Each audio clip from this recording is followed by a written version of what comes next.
आणि बिम्मीची तब्येत बिघडली आणि त्या नानावट्टी हॉस्पिटल आहे पार्ल्याला, तर तिकडच्या जनरल वॉर्डमध्ये त्या दाखल झाल्या. बघा, एकेकाळची ही मोठी हिरोईनच्या 5-6 वर्षापूर्वी फार मोठी हिरोईन होती आणि एका जनरल वॉर्डमध्ये तिला हॉस्पिटलमध्ये ऍडमिट व्हायची वेळ आली आणि तिथे त्यांच्यावरती ट्रीटमेंट चालू होती.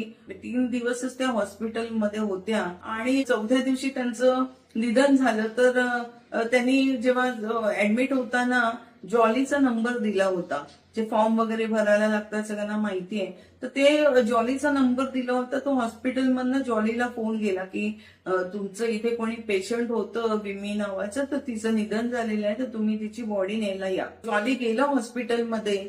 मात्र जे प्रेत होतं ते स्मशानामध्ये नेण्यासाठी जे हॉस्पिटलची अँब्युलन्स साठी जे पैसे द्यावे लागतात ते पैसे पण त्याच्याकडे नव्हते. आणि त्या काळामध्ये असे सर्रास अँब्युलन्स पण फारशा नसायच्या. कुठल्या प्रायव्हेट अँब्युलन्स असतात ज्या आजच्या युगात आपल्याला सापडतात, तेव्हाचा काळ तो तसा नव्हता.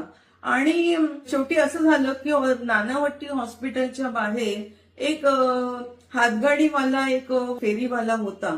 तो काय फळं त्याच्यावरती विकत होता.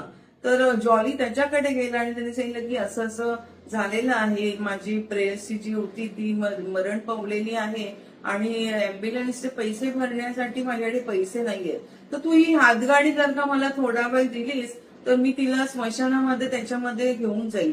आणि तो फेरीवाला बिचारा माणुसकीच्या नात्याने लगेच तयार झाला. त्यांनी हातगाडी आपली दिली आणि जॉलीनी अक्षरशः बिम्मीला स्मशानामध्ये, सांताक्रूज स्मशानभूमीमध्ये त्यांच्यावरती अंत्यसंस्कार झाले. तर तोपर्यंत म्हणजे नानावट्टी पार्ल्यापासून सांताक्रूज पर्यंत त्या हातगाडीवरून बिम्मीला घेऊन जावं लागलं.